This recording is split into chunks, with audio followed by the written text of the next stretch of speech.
This podcast is a quest for well-being, a quest for a meaningful life through the exploration of fundamental truth. Enlightening ideas, insights on physical, mental, and spiritual health. The inspiration is love. The aspiration is to awaken new ways of thinking that can lead us to a new way of being well. Welcome to Body, Mind, and Soul Healing Conversations.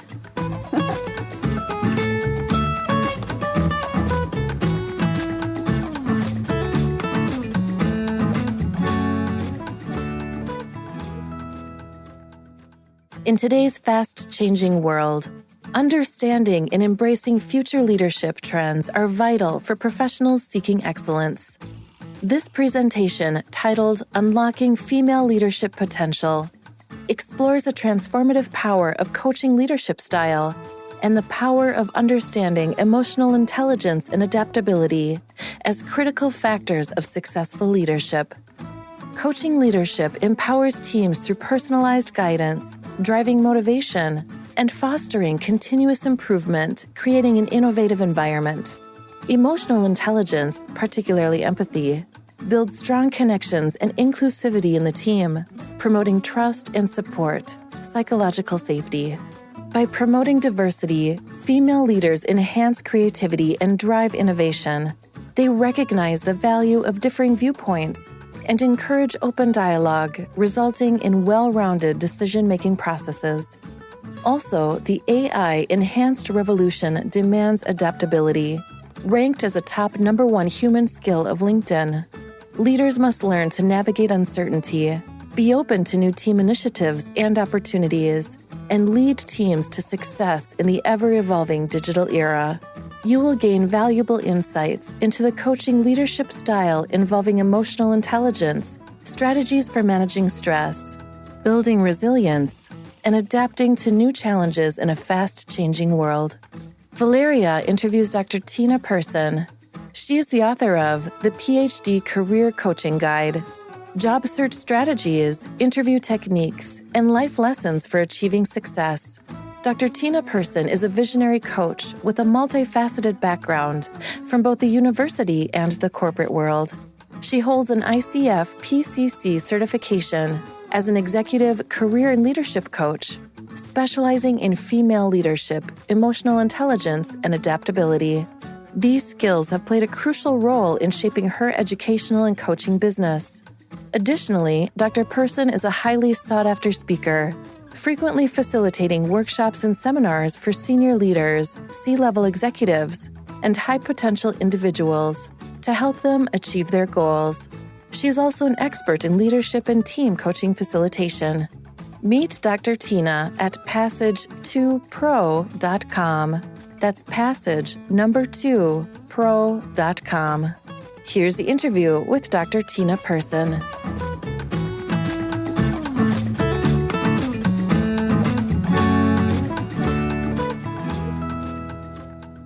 In your own words, who is Tina Persson? Tina Persson, with the words, I would say I take it from here and now, where I am now, and that is that I'm a woman that's running my own company at the moment. I see myself as an entrepreneur, and I'm sort of living my dream because running this company was part of a dream. And I'm a very energetic, curious woman, and that apart from running my company, living and training as a coach, founder of this company, being a trainer, meeting people on a global level, I also do a lot of CrossFit and training on my spare time. So I would say there's a lot of energy around me and curiosity. That is, broadly speaking, Valeria, I would say, the woman I am today. That's wonderful. I love the living my dream, that phrase. So how did you get to do that, Tina? Oh, that was a long journey because it was a hidden dream. It was so hidden, I didn't know the dream existed. But I was very, very unhappy for quite a while. And I maybe take you back a little bit, because I went to Germany to do a postdoc. And postdoc is something you do after you have done a PhD. So I started off an academic career, and I went to the Max Planck Institute, which is, one of the top 6 institutes in the world. So I was basically in a top producing scientific lab coming into the RNA world in the 90s, which was, I don't know how many Nobel Prizes we have from that generation, the 90s, but I think around 7 and 8. So I was trained to be in the elite class in science. I came back to Sweden with this sort of ambition, an idea of becoming a full professor. And I had this sort of idea what it was. So after 2-3 years, I realized it was absolutely not really what I expected. And I just realized that the job was not at all what I wanted. I was on a daily basis doing things I didn't like to do. I was writing articles, and I always had this negative feedback around me. I became very quickly a group leader, but I had no training in leadership. And I had no mentor, I had nothing. I felt extremely alone. So I got very, very, let's say, stressed in that life. And I became a woman that I didn't want to be. And I started to look around, Valeria. Are there any women at this university that I admire? And I realized it wasn't. There were no role model of these women. And I thought, I don't want to stay here. So I thought, I can do something else, because I'm coming from a non-academic family. They are salespeople, and my mom was working in a store. So I thought, I can do something else. I just have to change my career. But that turned out to be so extremely much more difficult than I thought, because leaving academia, you don't do lightly. You will be questioned. What are you doing? Have you failed? So you can't be normal. What's wrong with you? Even my family didn't understand me. So I start to feel more and more desperate that I need to do something. So the first job I got afterwards, with a lot of work, was working in recruitment business. And that was so different from what I did in academia. But I learned that the people I liked to work with, because they were positive, they were more happy in the jobs. But at the same time, I felt like a sort of an alien there, because I was so differently trained. So slowly, I started to go down, and I felt mentally worse and worse. In this period, I also got unemployed twice, because it was 2009.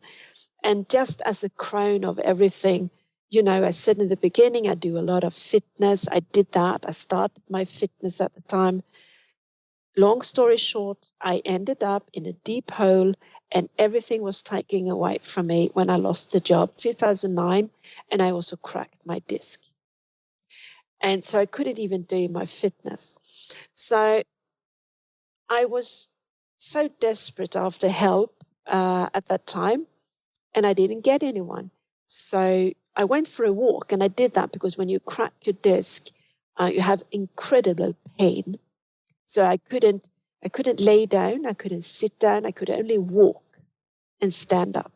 So for several weeks, I think it was 3 or 4 weeks, I was walking in a park. And I had this feeling that something must happen in my life. Something must change. What have I done to deserve this, to be so lost in my life? So I was walking in this park, and that was in the autumn. And while walking there, you feel this wet air in the autumn. It is a bit chilly, a bit rainy. And I could hear these birds above me. And I looked up, and then suddenly I just get this bird shit in my face. And I'm just standing there, and I thought, can't believe it. And then in that moment, when I looked up, it was like I started to talk. I raised my hands and started to talk to higher forces. And I said, I can't do this alone. I need help. And interesting, what happened when I started to walk was that I felt so much lighter. And just the day after, a company called me for a job that I normally would have said no to. But I took it because I needed the money and I decided this is a test. But walking in that park, which I continued to do, I started to think, no one deserved to be so lonely and feeling so alone in this desperation of just wanting a new career. So when I feel better, I said, I'll be back and I will make a difference. I want to make a difference in people's life. I want to help people so no one ends up in the same situation as me. The question was just, how can I do it? And I thought, just start my own company, And that's how it started, Valeria.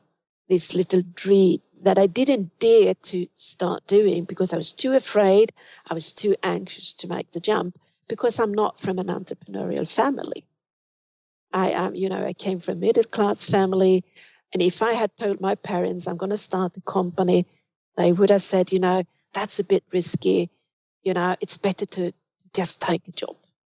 But I had that little dream. No, I really want to start my own company. How amazing. Wow, I love that. I'm still here like visualizing everything, how it happened. I love the hands on the air and asking, I can't do this alone, right? No. And the interesting thing is that we are never alone, but we feel that way.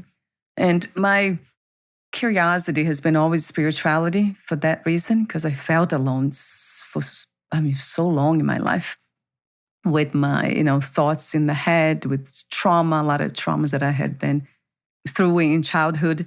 And this is something that I found out, of course, the hard way, that one, we are never alone, that's for sure. But what happens is our attention is given to something else that keeps saying that. It's almost as this old narrative. It's almost like an old broken record that we are alone. The negativity, the self-talk, which is interesting to see. And now I see that this is the mind. The mind's very interesting. And this is a different podcast conversation, but I do make a distinction between mind and consciousness and God or the universe. They are the same. They are under, of course, the same umbrella, or they embrace one another, but they have distinct, let's say, perfumes. There's a way that we can perceive them. So it feels very much like you found a way to free yourself, to free some of that mind content that keeps repeating itself. Or living the same kind of life, right, Tina? Like what we have taught from childhood. Yeah, it is that, this sort of, I've been thinking, it's really great what you say, because what I now know is that working as a coach today, looking back, because now I really have to go back, how was it really? But this moment in the park is very clear. I still have the feeling around it. But I believe the challenge I had was I didn't know how to ask for help. I couldn't ask for help. And that is now, so when I'm smiling now, probably hear that I'm smiling, but yes. why couldn't I ask for help? But I couldn't. And this is what I reckon sometimes with my clients as well. It's okay to ask for help. It's not a weakness. It's a strength. I actually say in my coaching, and I write it on LinkedIn, that asking for help is a strength. It's a fantastic future strength. It's a human skill to survive. So true. It feels almost like we become a bird that is caged with the door open. Yeah. Where we become our own hostage in a way when we don't ask for help and when we need help. I absolutely agree. And that has to do, God, that's a complicated world of the mind. That's what it does, really. It keeps us very much in that space. Almost, we become our own prisoners. That's what it is. It is. It's going to become in. And I was in my prison for quite a long time. Yeah, me too. Me too. And I started to pursue a career without figuring out facts. What kind of people would it be there? Understanding now later on, I'm not very good in politics. I don't like politics. Yeah, but maybe then you shouldn't be in academia. Yeah. Part of being a full professor is to play the game and to like politics. I didn't like that. So this is, smart. I met a young man. He was one of the first managers I had in the recruitment business. He said, Tina, sometimes I don't understand. It seems as you have no plan, that you do things, but you don't know why. And that got stuck with me. That what does he really mean by that? And now afterwards, it's a little bit like you have to learn to know yourself, where you want to play and with who people and what people you like to have around you. So the best of you can come out. I never thought about that. I was trained to be good, be a good girl and work hard, but not very smart, if I put it that way. I wasn't nice to myself, not very smart to myself. Yes, that has been definitely my case in so many of us, especially women. You're right. There's something about the way we have been conditioned to think in a certain way, to behave in a certain way within the society and in certain environments, right? Oh, yeah. Oh, yes. Yeah, we need to behave in a certain way in order to be considered a good woman. Oh, good girl, as you said. Good girl. It starts in school. Or Tina, I always got these boys around me when I was sitting because they had to discipline them. So, already in school it started, and I was good in math and physics. So, of course, you have to study natural science. And it turns out that might not be the best choice. It was not the best choice for me if they had looked at me as a whole person, more holistic. If I say so. So yes, it starts very, very early. And I can't say it was my parents. It was much more trained in school, I would say. Interesting. Right. That's an interesting observation that I don't want to make a comment here because I do love the idea of education. But yeah, there's lots of limitations there too. That's why I choose spirituality over anything else in a way. So talk to me about the book. I do have a question for you about tons of questions here. But you wrote a book titled The PhD Career Coaching Guide, Job Search Strategies, Interview Techniques, and Life Lessons for Achieving Success. As I said off record, the word success caught my attention immediately. And I often ask the question here.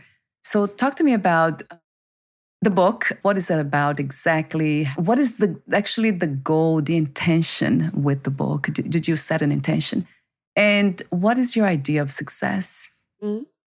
Yeah, the idea of the book was very, very clear. First of all, the idea was I wanted a very short book, not very thick, not very academic. So this book is very action. It's 150, 200 pages. It's to the point and action. So you can read it very quickly, but there's a lot of information in it. It's everything you need apart from how to use ChatGPT at the moment. But I'm working on a new book. It's a new book project for Royal Chemical Society, actually. So that was my idea. And I always wanted to write the book. So, when I'm coaching, I don't want to teach people in the coaching. When you coach people that are PhDs and postdocs like I do, they like facts. So I said, here is a book, and the book they can also get in e-learning. So that was the book. And it was also a dream to write a book because for me, not even liking to write an article and maybe not good in writing, it was a challenge. So I challenged myself with it. And I also got help, a fantastic help from my American coach, Robert, who was a big support in the book writing. The word success is very good you ask that because we discussed that. And I like success stories. So it comes a little bit from success, the PhD Career Story podcast they also had. So storytelling, and there is a chapter about storytelling. So success is based on your story. And it's not what other people think about you. It is your success. So if you are happy with the career you have done, that you find successful, that is your success. So you tell your success story, because there's always going to be another person that will be inspired by you.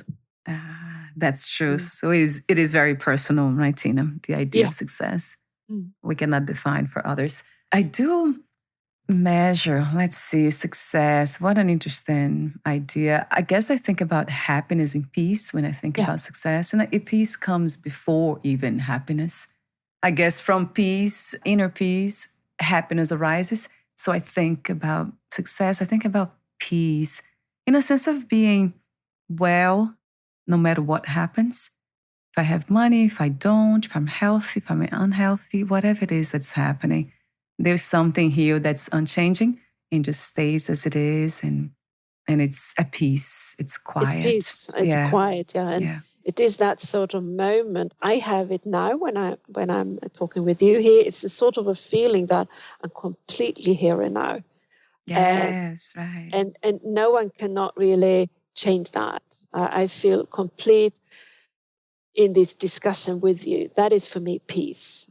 Peace can also be when I'm in the gym, or I just walk down the street with a big smile, and I feel like nothing can really, really take me away from that feeling, or remove that smile from my lips.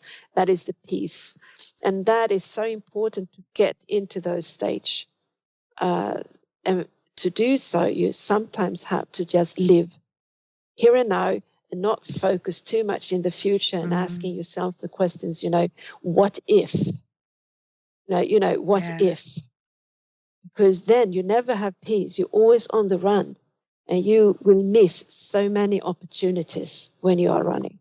That is so true, Tina. And I noticed that a lot of people, they are actually uncomfortable, right, in not doing something. They're so caught up in doing all the time. Not that I do a lot too myself, but there's this flavor or this perfume of peace in it. So, and that's how I know. Although I'm doing a lot, the being, it's with it. So it feels good. Not all the time, but most of the time, I would say these days. Another question I have for you, open question, is about the leadership. How to define a true leader? What are the characteristics? Oh, there are so many different characteristics, but I can take from the leadership that I had. I don't know.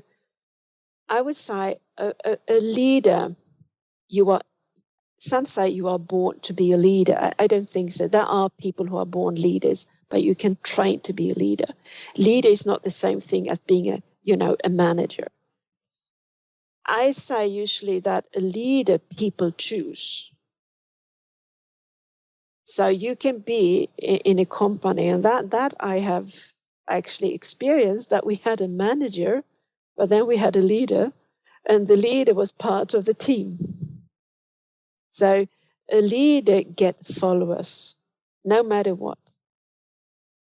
Yeah. And a leader, we write leader, what is leadership qualities? And I think a great leader needs to be very curious. And in the end, they must love people. And at the same time, have this big heart of staying focused, particularly if you work in the corporate world, you must deliver numbers. So in the end, you must love people, but you must know what your place and situation is in that moment. Because being a leader in the corporate is very different from being a leader at the university or being a leader in a community, for example. Different sort of leaders. But you must love to work with people.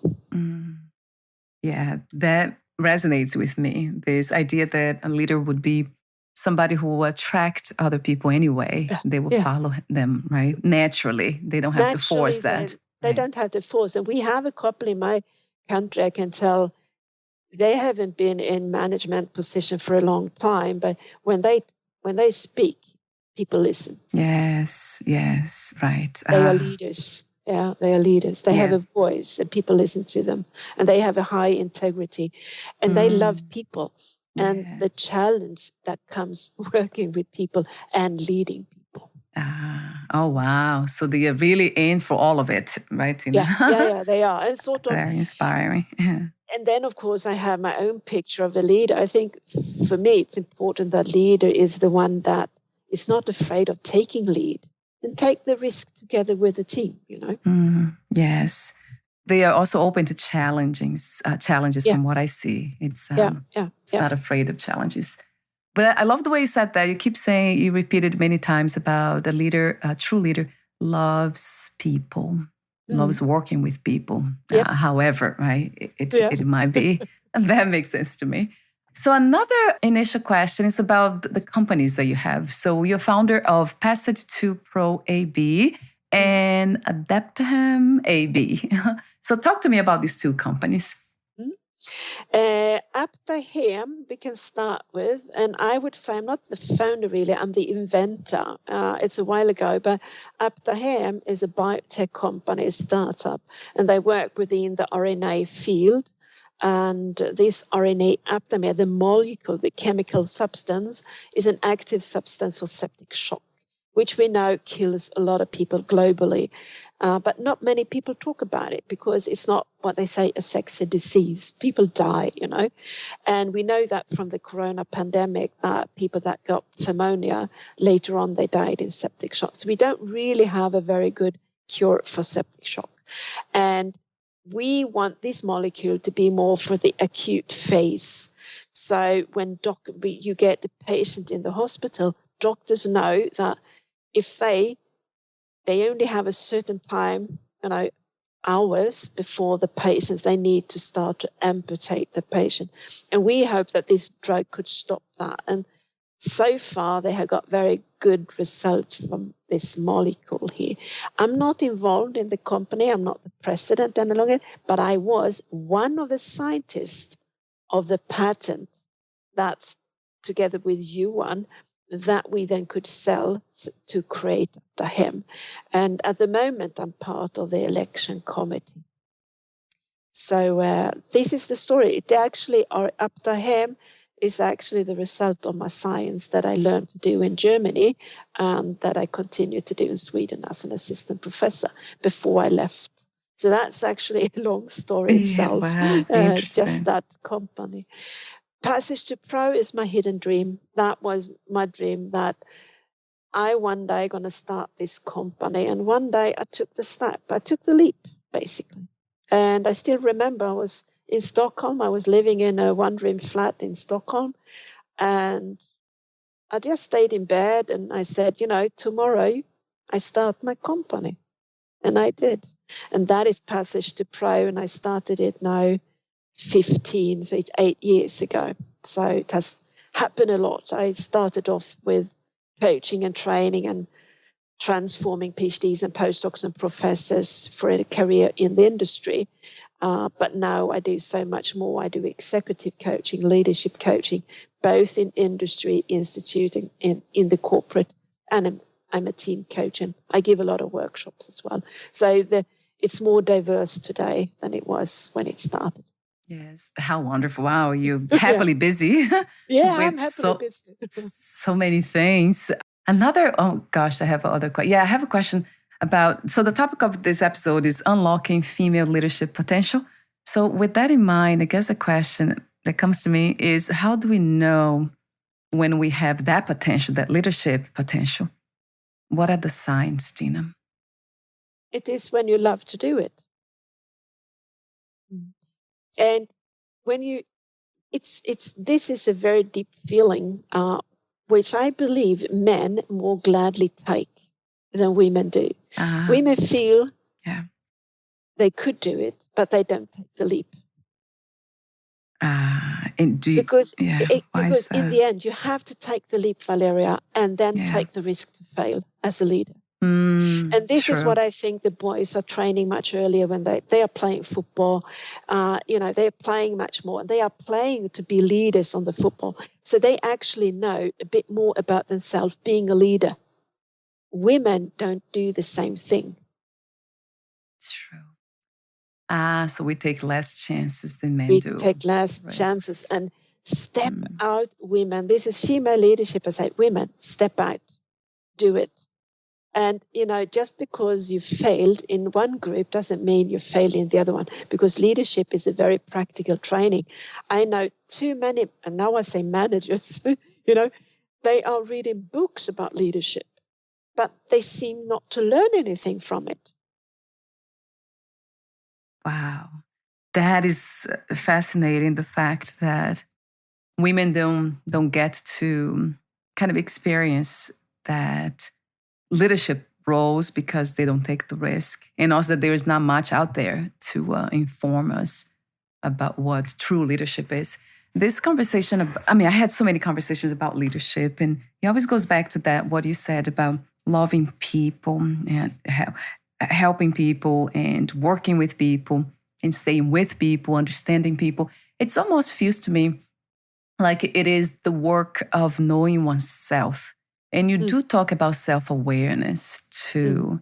I really believe that this is a requirement in a way, not a forced requirement. You said it can be trained, but I also believe that it comes naturally to some people, as you mentioned too earlier. So talk to me about self-awareness and the importance of that, Tina.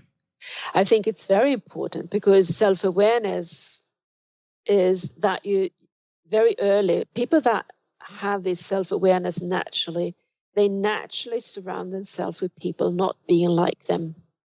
So they find people that complement them, and they like that. They somehow don't see that as a threat. They just see that as a potential. Yes. And I have one of these big leaders in the city where I'm living, and he always said that he was 18 years old when he started his own company. And he said, I didn't know when I started, but I realized when I got older that I always was surrounded with people being very different from me. And that, of course, made him successful. Some people tend to surround themselves with people who are like themselves or somehow worship them. And that is the wrong way, because in that way, you will never have a person. You will not be a complete team. It's like football. You can't have, I don't know how many people they are, or players they all know in American football, but you can't have only quarterbacks or running backs. You need a complete team. And some people need to train this instead of seeing a person as a problem because they are not like them. And this is what I do in my leadership coaching a lot, when I say, hey, that person you are leading now or trying to lead, you need to figure out what they need and what value they can add to you. Right. What a beautiful message. In training, right? Because it is a training in a way. Yeah. Yes. Yeah, please continue. You're about to say something. Yeah, I was about to say something here, but I also think that some people just have it naturally, sort of. And of course, self-awareness is completely fundamental. And I'm coming back to communication. Asking for help is a human skill, really important. But also that I can ask what kind of need I have. I need this from you, team, because then I will be a better leader for you. And the team can say, we need this from you, because then we can perform better. So it's about expressing your needs. And this is something I learned in my coaching, that many people have a hard time to very clearly express what they need. And when they learn that, it's not only in the work, it also goes back to the relationship. Oh, yeah, maybe I should tell my wife or my husband, I need this, to feel good. Yeah. So that is it. Self-awareness is the core in many ways. Right. And then clearly expressing, communicating what we need and want. I have heard that before, so many times here, that most people don't know what they want clearly. They don't have that clear because vision. They can't express it. And that, again, comes back to that if you as a manager love to work with people, then you are prepared to figure out how to deal with them. And to figure out how to deal with people, you must learn more about them and about yourself. Wow. Yeah. That's beautiful work, isn't it? Yeah, it is a beautiful work. It's a puzzle, jigsaw puzzle. Yeah, I love that. This idea of kind of uncovering ourselves together. Yeah. It's even better that way. Yeah, it is. But not everyone, of course, especially relationships and close relationship is not as easy, right? No, it's not. for some reason. So something else caught my attention. You talk about, you said in the age of uncertainty and change, it is important to build organizations and people with a high level of resilience. So I would love to hear more about this concept of resilience when it comes to the workplace. What does it look like, Tina? Resilience is fantastic. Oh, I could go on and talk about that for 1 hour. It's hard to phrase it because people are so different. But resilience is to live a bit more here and now. What happened in society, of course, and we are broadly speaking very impacted on what's going on social media. We have a generation of people that want to know everything. They want to have control over their life. They want to know exactly how their career gonna develop in the next 10 years. And at the same time, we have a technology shift. So we more or less going to have a future where the next 10 years is going to happen more changes in the next 10 years than in the last 100. So this planning your career, planning your life doesn't really fit to the reality we are living in. And to deal with things, it's like you're changing your career, or in the state I was when I had my hidden dream. I was desperate. I was looking for a job, but in fact, I had no resilience because I tried to plan something. I couldn't plan because I didn't have enough information. And I was running around with a closed heart and a closed mind. So what I try to say with resilience and resilience organization is that we focus on what we can impact at the moment. And we have to rest in the feeling that if we do that, it's going to be good enough. Then we need to imagine what might come around the corner. But that requires adaptability. And that an organization, in this case, that's a bit more complicated. But as a human being, is that if I'm open-minded, curious enough, talk with people, and I still say, it's okay, I don't know next year, but I know today, and I keep that open mind, I will take an opportunity. I will be open to see an opportunity that I didn't know existed. So that is a mindset that could build resilience. Wow. Wow, that sounds amazing to me. Yes, that also resonates true. So doing what we can do with what is in front of us, what's present, being present to what is here, right? To what is presented. Absolutely. That sounds spiritual to me. It's spiritual, yeah. And if you take it to the organizational level, it needs to be more agile, and organizations need to be more adaptive, because as it is today in the corporate world and also in academia, is that they have this every quarter they're going to deliver numbers. And if they're going to continue like that and deliver every quarter, they will not be prepared when something comes around the corner, because they full focus on delivering the numbers for the next quarter. Yes. Wow. Yeah, that's a world that I'm not familiar with. So I'm just listening to you to see what I can learn. The corporate world, I have no idea what that is. But it makes sense to me that if we can work on ourselves, then that the organization will reflect it in the individual. Yeah. It's a reflection, right? What's dynamics. It is, because if you create self-driven teams and teams that are resilient and self-driven and working collectively together, you're going to have a bigger support system in the company, and someone in the team might understand where they are going. And this is also where the coaching leadership come in. So the team might know more than the manager. And now we're coming into this, the leader that can lead a team where the team know more than the manager.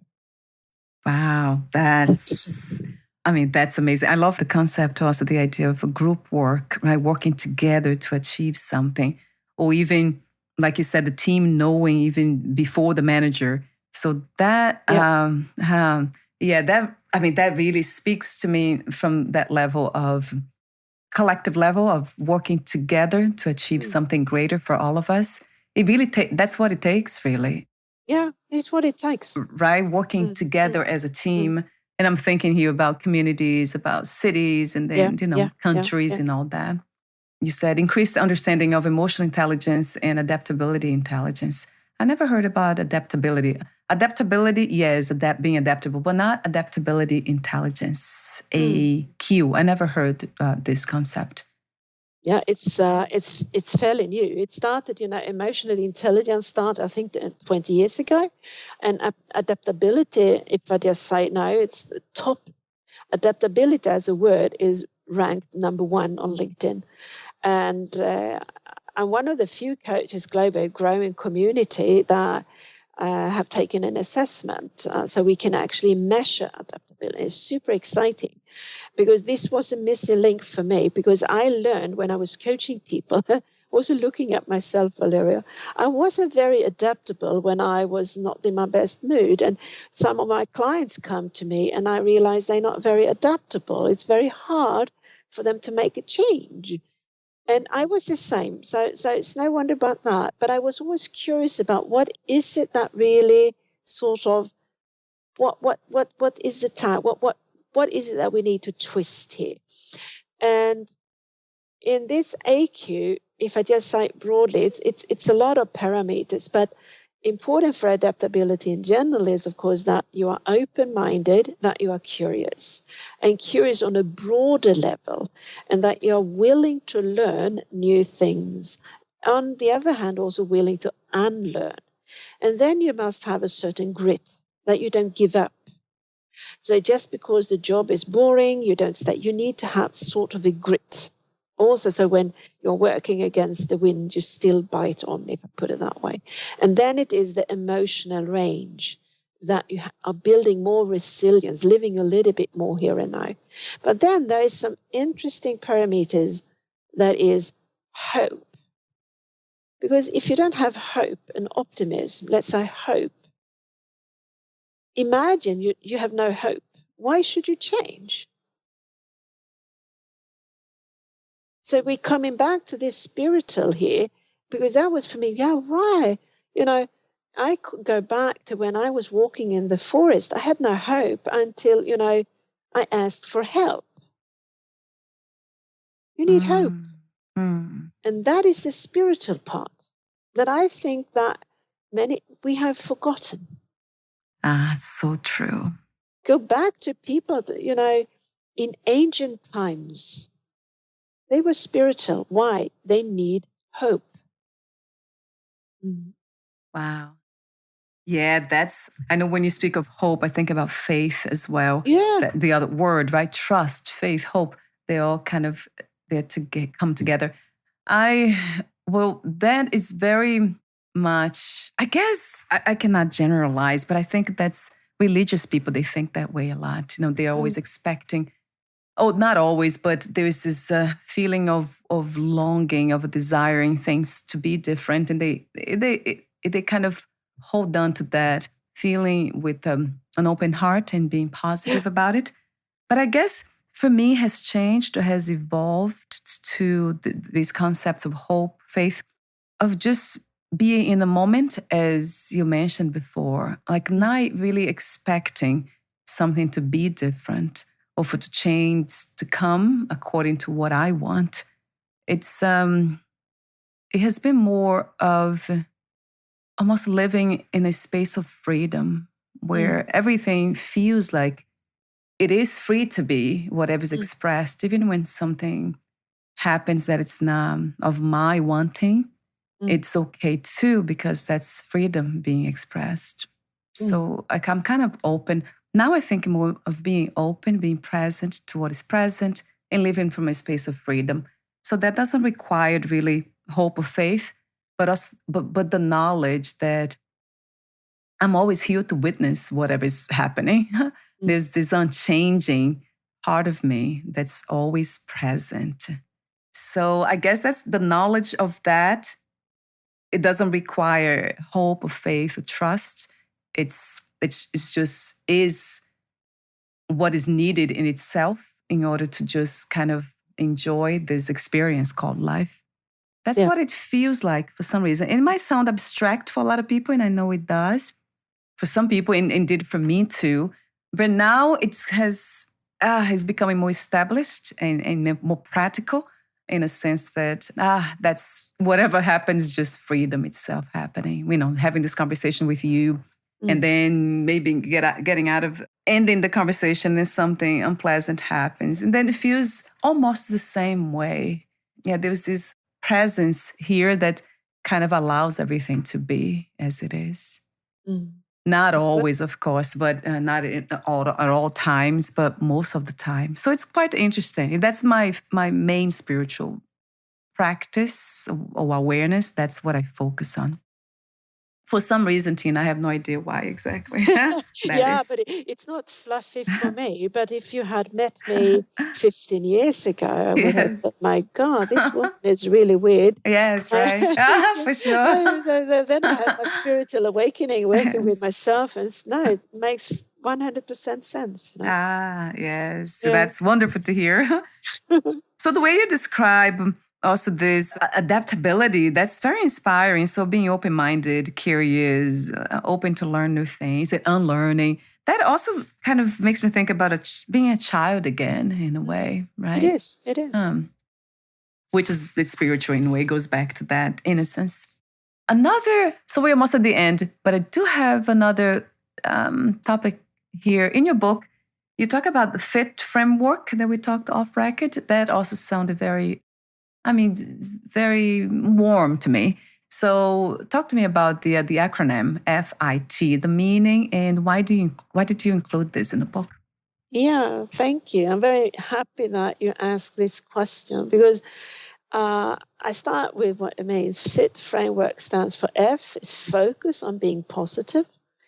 I, incorporate meditation and exercise in your daily routine. And the T is think gratitude every day. And this is, when I wrote this book, it was so important that it was one chapter about emotional management. Because emotional management is essential for a career transition or being let's say, you lost your job or you're in between jobs or you're unhappy in your job or whatever. Emotional management is the cue for success. If we're now coming back to success, feeling good in the transition. Because if you don't manage your emotions or emotional management, you're going to be frustrated. And frustration is a negative energy. So it's important to train this. So I always try to incorporate that in the coaching I do. Then it's always different depending on the person. Some people are more fact-oriented. Some other people are more feeling-oriented. But to landing in that, focus on what you can impact and write down things about yourself. And I can say, I had clients that I said, do you know what? Till the next time, I want you to write down 50 things that are good, that you like to do and that you are good at. Write 30 things down about things you want to say to yourself to appreciate yourself. And some clients say, this is really difficult for me. It's much easier to write down things I'm not good at. And this is how, and that is something we need to change. So we can say, this coaching here tonight, God, it was so good. I'm so happy. Just to say that. And then thank you. It gives so much energy back. And it's also the same thing that smile a bit. This was something I learned when I was a fitness instructor and I was unemployed and I was really down the drain. That was before I cracked the disc. But what I learned was that I was an instructor. So when I was in front of 50 people or 30 people, I couldn't look. I need to look happy. I was the instructor, so I had to encourage the people and motivate the people. So I was smiling and I was playing as I was super happy and everything was fine. And what I learned was, after the class, I felt happy. Right. Yeah, because Yes. I forced myself to smile. And, so I got these, hormones probably, or emotions or feelings, whatever. So I learned that it is good to incorporate this and say, this was a good day, and then a big smile, because the smile you get back, don't you, Valeria? If I smile to you, you smile. So true. Yeah. There's something about that. It's something about it, yeah. I agree. Yeah, when I'm around people, anywhere, supermarket, whatever it is, in the street, and I see mostly women than men, they look at you and they smile, and I love that. I'm like, oh my God. I'm always smiling myself, but then when I see that in other people, it's just so wonderful. Yeah, it is. It is. So this is why I incorporate it. And the other reason why I have this chapter is that I read a couple of career books, and they were so theoretical. This is how you write the resume. This is how you work with LinkedIn. It was so fact-based and so theoretical. So I said, there is a missing link in these books, and it is the FIT framework. Mm-hmm. Yes, that really caught my attention. So focus on positivity, incorporate meditation, exercise, your daily routine, and then the T stands for gratitude. As you said, that it's really a valid and beautiful practice from my point of view. And it's true about emotional management. You call it emotional management. I like the words awareness, or I use understanding, but it's the same thing, isn't it? Yeah. It goes back to the same. It is, absolutely. That's fundamental too. That goes back to the practice of self-awareness, isn't it, Tina? It's within that umbrella. So we're almost at the end. I do have the ending questions for you. But before that, is there anything that you left unsaid? Or would you like to read a passage in your book or anything else? Anything left to say? Oh, that's a very good question. I think we really have covered a lot. You have done, Valerie, thank you for it. What is left for me to say is thank you to you, Valeria. This was really beyond my expectations, this talk with you, and I would love to do it again. It has given me so much energy to speak with you, Valeria. Oh. So I would say that is the thing I would like to give you. And that's the thing I would like to add to the podcast. Thank you, Valeria. Yeah, thank you, Tina. Thank you for your presence in our reality. Thank you for doing what you do. This courage to uncover yourself and reveal yourself to the world, to this reality. It's beautiful, and help others to do the same. That's what we need more from leaders, or I just think about people, humans, as, I don't know, these beautiful flowers, just becoming more aware of their own beauty. That's what it is, isn't it? Yeah. We forget that a lot of times, how beautiful we are. So thank you for your beauty. And thank you for expressing that. And then the ending questions, I guess I'll ask you, I have the technical one, but I'll ask you another one. I'll ask you this one that I usually ask everyone. What 3 experiences you wish everyone to have before they lose the body, before they die? Oh, that was a tricky question here. What 3 experiences? I think one experience that they find themselves, truly find themselves, and then that they forgive themselves, and that they leave with the love. That's a big one, isn't it? Love. Mm-hmm. Yeah. Finding ourselves, uncovering ourselves, and then forgiving, and then loving ourselves. That's a big one. If we can do that, then I guess we have done a lot for this lifetime. That's for sure. Mm. Thank you again. And before we say goodbye for today, Tina, where is the best place to find more information about you and what you do? The best way is to find me on my company page, which is passagetopro.com. And they're also very welcome to connect with me on LinkedIn. They find me under Passage to Pro and Tina Persson, or to my mail, which is tina@passagetopro.com. Wonderful. So I have those links, and I'll have that on your podcast notes. Yep. Anyone can just click. It'll be easy to click that way. Thank you again, and we'll talk soon. Bye for now, Tina. Take good care. Thank you. Thank you for listening. To learn more about Dr. Tina Persson and her work, please visit passagetopro.com. That's passage number 2pro.com.